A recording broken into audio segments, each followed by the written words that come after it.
தமிழகம் எங்கும் Max Gold cash for your gold. Max Gold நீங்க தங்க மட்டும் இல்லைங்க, பிளாட்டினம், டைமண்ட், சில்வர், ரூபினி எதை வேணாலும் விற்கலாம். உங்களுக்கான பணம் ரொக்கமா கையிலயோ இல்லைன்னா பேங்க் அக்கௌண்ட்லயோ உடனடியாக செலுத்திடுவாங்க.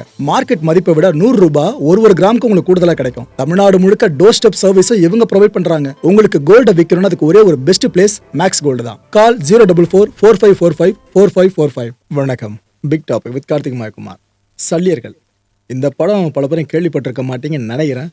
ஏன்னா தேட்டருக்கு வர வேண்டிய படம் தான், கடைசியில் கடுப்பாக்கி அவங்களே ஓடிடியில் ஓட்டுறேன்னு சொல்லிட்டாங்க. என்ன பஞ்சாயத்து பிவிஆர் இருக்கும் அவங்களுக்கும். இதை பற்றி பார்க்க போகிறோம். ஜனநாயகன் வர்சஸ் பராசக்தி படங்கள் இருக்குல்ல, அது தியேட்டரில் தான் கிட்டத்தட்ட அடிச்சுக்கோன்னு பார்த்தா, இப்போ அந்த படத்தோட ஆடியோ லான்ச் இருக்குல்ல, அந்த 2 ஈவெண்ட்டை டிவியில் டெலிகாஸ்ட் பண்ணுறது சார்ந்து ஒரு போட்டி ஆரம்பிச்சிருச்சு. சன் டிவி வர்சஸ் ஜி தமிழ்னு ஆரம்பிச்சிட்டாங்க. இதை பற்றி தான் முழுக்க பார்க்க போகிற நிகழ்ச்சிக்குள்ள போகலாம்.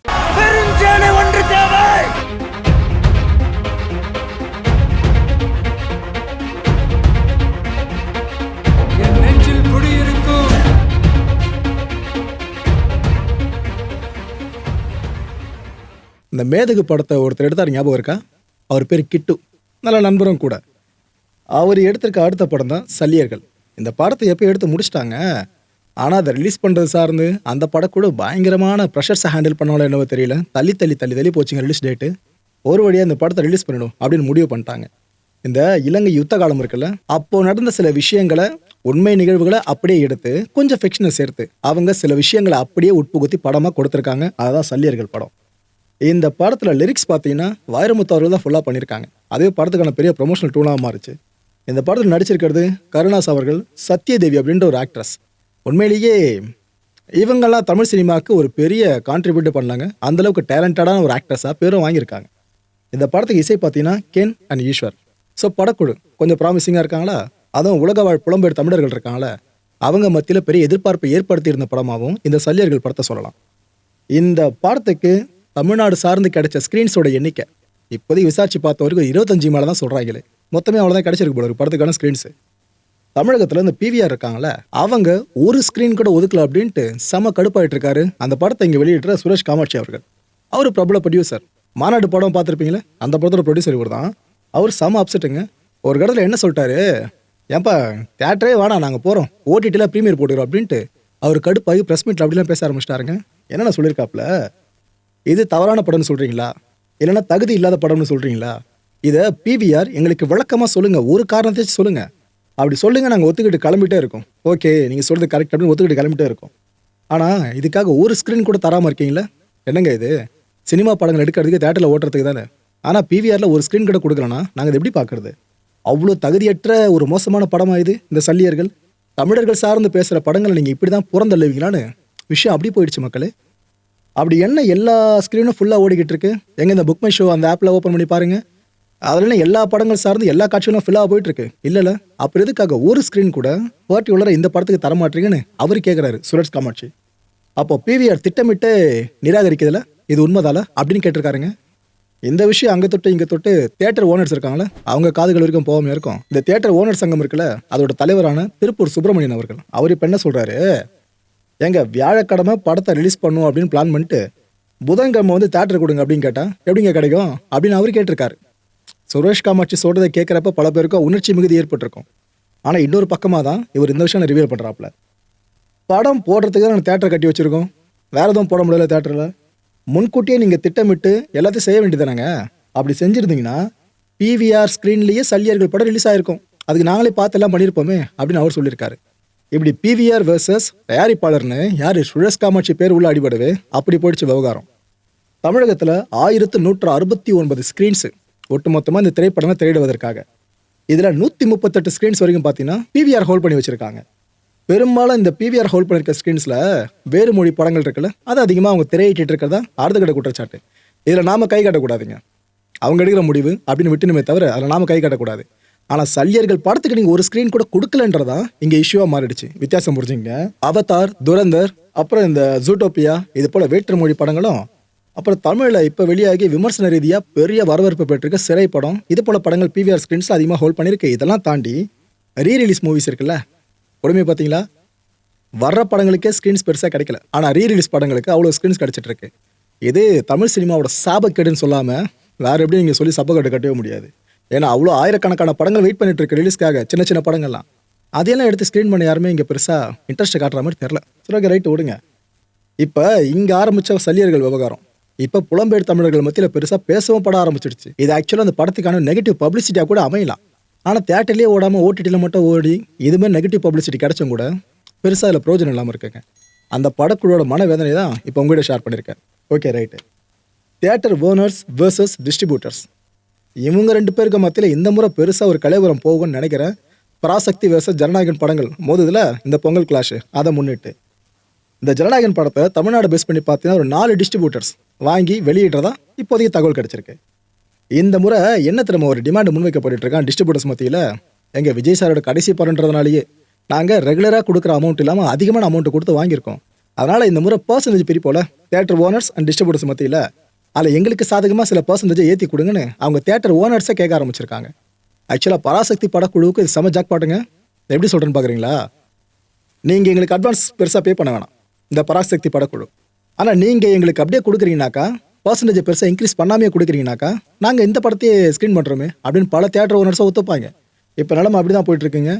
விஜய் சாரோட கடைசி படம் அப்படின்னு சொல்லும் போதே அந்த படத்துக்கான வசூல் எந்த அளவுக்கு வரலாற்று ரீதியாக முக்கியத்துவம் வாய்ந்ததாக இருக்கும் நான் உங்களுக்கு சொல்லி தெரியவேன்னா அடுத்த ஒரு 50 வருஷம் வரைக்கும் அந்த வசூலை பற்றி தமிழ் சினிமா பேசணும். அப்பேற்பட்ட ஒரு விஷயம் தான் நம்ம நினச்சிட்டு இருக்கோம். ஆனால் இது போல் விவகாரம் பெருசாக வழுக்க பராசக்தி படத்துக்கு ஒதுக்கப்பட்ட ஸ்க்ரீன்ஸோட எண்ணிக்கை இருக்குல்ல, அதை விட ஜனநாயகன் படத்துக்கு ஒதுக்கப்பட்ட ஸ்க்ரீன்ஸோட நிலைமை அந்த எண்ணிக்கை தமிழகத்தில் குறைய வாய்ப்பு இருக்குது. ஒரு விஜய் சாரோட படம் அவரோட கடைசி படம் அதுக்கே இந்த நிலைமை ஏற்படுமா நீங்கள் எதிர்பார்த்தீங்கன்னா நிலைமை அப்படி தான் போயிட்டுருக்குங்க. சல்லியர்கள் தொட்டு விஷயம் எப்படி போயிட்டு இருக்கு பார்த்தீங்களா? தளபதி திருவிழா இந்த ஒரு மாபெரும் நிகழ்ச்சி இருக்குல்ல, அதான் அந்த audio launch event plus Vijay சாருக்கான ஒரு ஃபேர்வெல் மீட்டு. இதை ஒளிபரப்புறதுக்கான உரிமையை ஜி நெட்வொர்க் தான் பெற்றிருக்காங்க. அவங்க ஓடிடியில் ரிலீஸ் பண்ண போகிறாங்க. அதுக்கு முன்னாடி தொலைக்காட்சியில் போட்டுருவாங்களே. எப்போ திரும்ப பிளான் பண்ணியிருக்காங்க? நாளைக்கு சாயங்காலம் 4:30 மணிக்கு போடுறோன்னு அவங்க ப்ரோமோ வெளியிட்டாங்க. Okay right. அப்போ பராசக்தி படத்தோட ஆடியோ லான்ச்சு எப்போ இதில் போடுவாங்க இந்த கேள்வி வருதுல்ல. அதுவும் நாளைக்கு தான். அதுவும் சன் டிவியில் பராசக்தி ஆடியோ லான்ச் ஈவெண்ட்டை ஒளிபரப்ப போகிறாங்க. எத்தனை மணிக்கு தெரியுமா? 3 மணிக்கு. ஏன்பா நீங்கள் ஸ்க்ரீனில் வேணால் பராசக்தி படத்துக்கு 1 நாள் முன்னாடியே ஜனநாயகன் படம் வரலாம். ஆனால் நாங்கள் இந்த முன்னோட்டு நிகழ்ச்சி இருக்குல்ல, இந்த ப்ரொமோஷன் சார்ந்த ஈவெண்ட்டு, இதை நாங்கள் உங்களுக்கு முன்னாடி டெலிகாஸ்ட் பண்ணுறோன்ற மாதிரி தான் 3 மணிக்கு ஆரம்பிக்கிறதா சன் டிவி தரப்புலேருந்து ப்ரோமோ வெளியிட்டிருக்காங்க. 1.5 மணி நேரத்துக்கு முன்னாடியே பராசக்தி இந்த ஜனநாயகன் படத்தை ஓவர்டேக் பண்ணி டிவியில் வரப்போகுதுங்க. இந்த ஆடியோ லான்ச் ஈவெண்ட் அதை பேஸ் பண்ணி சொல்லிட்டு இருக்கேன். ஸோ சண்டே கூட்டம் வெளியே பெருசாக குறைஞ்சிரும்னு நினைக்கிறேன். ஏன்னா அவ்வளோ பேர் உட்காந்து பார்க்க ஆரம்பிச்சிட்டாங்கன்னா 2 முக்கியமான ஈவெண்ட்டையும் பயங்கரமாக கூட்டம் குறைஞ்சிரும்.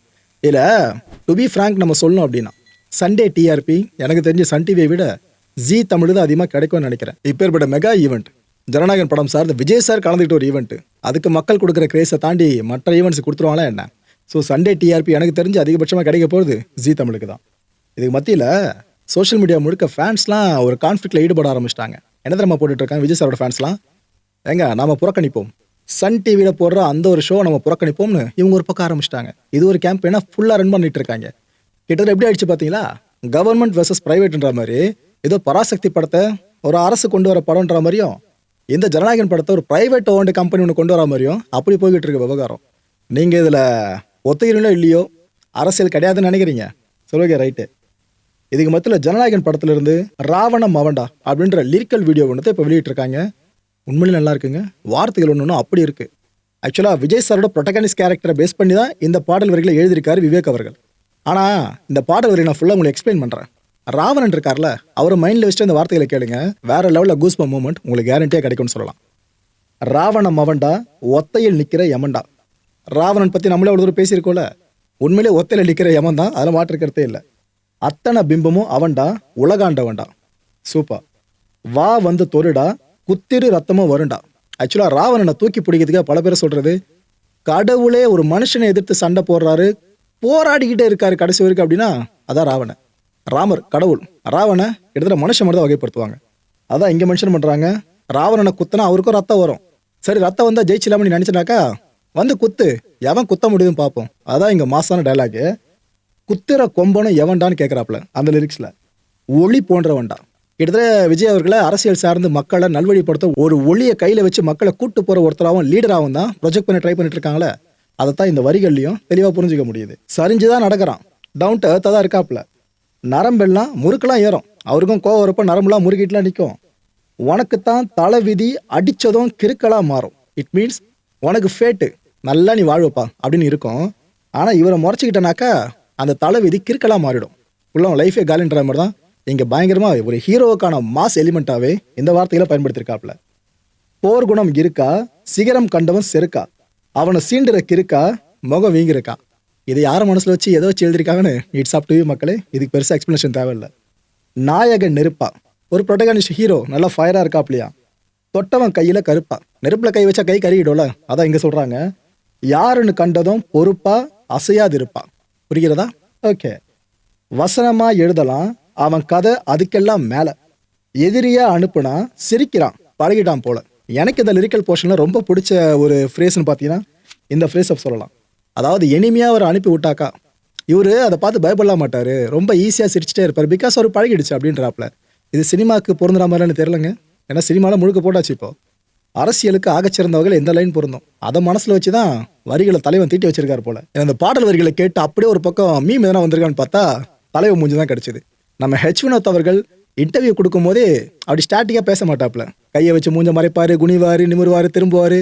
எதுக்காகனா ஏங்க ஏற்கனவே மீம் மெட்டீரியலை பல பேர் யூஸ் பண்ணுறாங்க, நான் எதனா சொல்ல போய்ட்டு என் முகம் தெளிவாக அப்படியே இருந்துச்சு தூக்கி மீம் மெட்டீரியல் பயங்கரமாக யூஸ் பண்ண ஆரம்பிச்சிருவான்னு தலைவன் அந்த ஸ்ட்ராட்டஜிலாம் பயன்படுத்துவாப்பில். அதையும் தாண்டி பிடிச்சிருக்காங்க பாருங்க பசங்க. ஜெயலலிதா படத்தில் ரஜினி சார் என்ட்ரி கொடுப்பார்ல, அங்கே ரஜினி சாரை முடிஞ்சு தூக்கிட்டு ஹெச் வினோத் முடிஞ்சு வச்சுட்டு பல விஜய் சாரோட ஃபேன்ஸும் தலைவா ட்ரெய்லருக்கு வெறித்தனமாக வெயிட் பண்ணிக்கிட்டு இருக்கோம், சொதப்பிடாதீங்க, நீங்கள் பண்ண மாட்டீங்க ஆனால் சொதப்பிடாதீங்கன்ற மாதிரி வெயிட் பண்ணிக்கிட்டு இருக்காங்க பல பேருமே. ட்ரெய்லர் இன்னும் சில மணி நேரங்களில் வெளியாக போதா பல பேரும் பயங்கர ஹைப்பில் இருக்காங்க. இது போல் மீமை பயங்கரமாக கிரியேட் பண்ணி அடித்து தள்ளிக்கிட்டும் இருக்காங்க.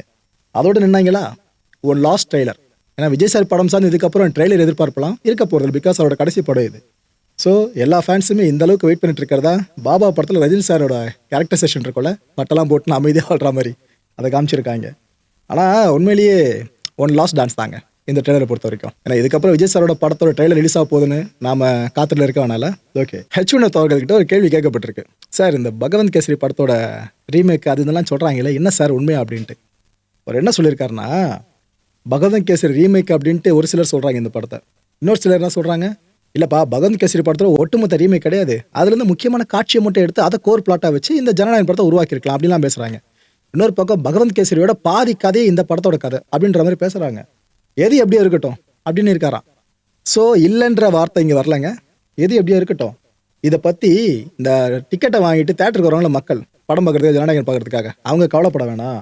இதுக்கு காரணம் இது தளபதி படங்க அப்படின்னு அவர் சொல்லியிருக்காரு. இதில் பகவந்த் கேசரி ரீமேக் அப்படின்றதுக்கு எஸ்னோ இல்லைன்னா நோனோ நான் சொல்ல முடியாதுன்னு அவர் சொல்லியிருக்காரு. அவர் சொல்ல முடியாதுன்னு சொல்லிட்டதுலேயே பதில் வந்துருச்சுங்க. அது என்ன பதில்னு தெரிஞ்சிருக்கும்னு நினைக்கிறேன். மக்களை இந்த கான்டென்ட்டை பொறுத்தவரைக்கும் என் மனசில் ஒரே ஒரு வினாதான் இருக்குது. முடிஞ்ச அதுக்கான பதில்களை கீழே கமெண்ட் செக்ஷனில் கமெண்ட் லீவ் பண்ணுங்க. ஜனநாயகன் ட்ரெய்லரில் அரசியல் நெடி இருக்கும்னு நினைக்கிறீங்களா இல்லையா?